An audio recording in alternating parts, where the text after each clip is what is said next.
পানিতে ভেজুতে আরো পানিতে ভেজে ওরা এর ইয়ে লাগবে আর কেতে কামড়ে ভালোই কামড়ে এই না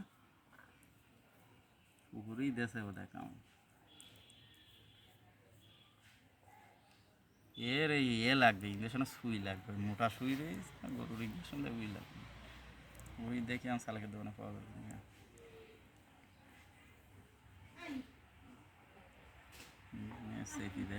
সে বের করলে পানা ঠিক হয়ে যায়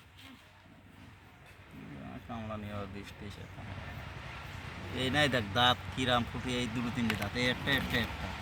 এই জায়গায় একটু ভালোই ধরা ধরিয়ালে কখন মারামারি করলে আর এ দুটো কম